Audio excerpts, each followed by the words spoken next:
அந்த கப்பல்ல பயணம் செஞ்ச கிட்டத்தட்ட ஆயிரத்துக்கணக்கான மக்கள் கேலண்டர்ல ஜனவரி முதலவும் டிசம்பர் கடைசி மாதமாவும் உருவாக்கி இருக்காரு. சிகிச்சைக்காக கூட்டிட்டு போயிருக்காங்க. கண்ணுல இருக்க குண்டை எடுத்தீங்கன்னா உங்க உயிருக்கே ஆபத்துன்னு சொல்லியிருக்காங்க. தாடி வளர்க்கறது பிரச்சனை இல்லைங்க, ஆனா இப்படி வளர்க்கறது தான் பிரச்சனை. ஆன் ஸ்ட்ரெய்னிக்கர் என்பவர் ஆஸ்திரேலியாவோட மேயரா இருந்தவர். ஆனா இவரோட தாடிக்கு தான் இவர் ஃபேமஸ். ஏன்னா இவரோட தாடி தாடையில இருந்து கீழே தர வரைக்கும் தொடுமாங்க. அட பாவி, ஆளை பார்த்தா டம்மி பீஸா இருக்க, பயங்கரமான ஆளா இருக்கேடா. அவ்வளவு ஃபேமஸான இவரோட தாடி தான் இவருக்கு ஆப்பம் வச்சிருக்கு. ஒரு நாள் ஆபீஸ்ல தீ பிடிச்சிருக்கு.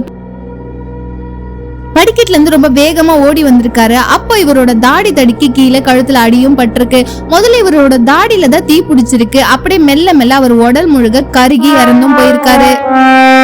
அயர்லாந்தை சார்ந்த வயலட் கிப்சனுக்கு வாழவே பிடிக்கலையாங்க. அதனால அவங்க துப்பாக்கி எடுத்து அவங்க இதயத்து பக்கமா வச்சு சுற்றுக்காங்க. ஆனா அவங்க பொழைச்சிட்டாங்களாம். இது என்ன பிரமாதம், இது விட பெசலைட் ஒண்ணு இருக்கு. அது தொடர்ந்து 10 வருட காலத்துக்கு அப்புறமா ஒருத்தரை கொலை பண்றதுக்கு ட்ரை பண்ணிருக்காங்க. அவங்க வேற யாரும் இல்ல, அதே நாட்டை சார்ந்த சர்வாதிகாரி முசோலினி என்பவரை துப்பாக்கியால சுடுறதுக்கு ட்ரை பண்ணிருக்காங்க. துப்பாக்கில இருந்து வெளிவந்த குண்டு அவரை மூக்க மட்டும் உரசிட்டு போயிருக்காங்க. நம்மனால யாரையுமே கொலை கூட ஒழுங்கா பண்ண முடியலையே அப்படின்ற வருத்தத்திலேயே அவங்க இறந்து போயிருக்காங்க. அமெரிக்கால சங்லிங் சோ என்ற ஒரு மேஜிக் நிபுணர் வாழ்நாள் முழுவதுமே சீனரை போலவே நடிச்சிட்டு வந்திருக்காரு. Welcome to great Kirikalan magic show. இந்த அளவுக்கு நடிச்சிருக்காரு அப்படின்னா அவரை பேட்டி எடுக்க வந்தா கூட அவருக்கு ஆங்கில மொழி தெரியாத மாதிரி மொழிபெயர்ப்பாளரை பக்கத்திலேயே வச்சு சீன் போட்டிருக்காரு. ஆனா அதுதான் அவருக்கு ஆப்படிச்சிருக்கு. 1918 லண்டன்ல துப்பாக்கி தொட்டவ தன்னோட கையில பிடிக்கிற மாதிரி ஒரு மேஜிக் ஷோவை அவரு நடத்திருக்காரு.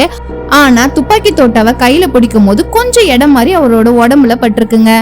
உடனே வலி தாங்காம அவரோட தாய்மொழியான ஆங்கிலத்துல பேச தொடங்கியிருக்காரு.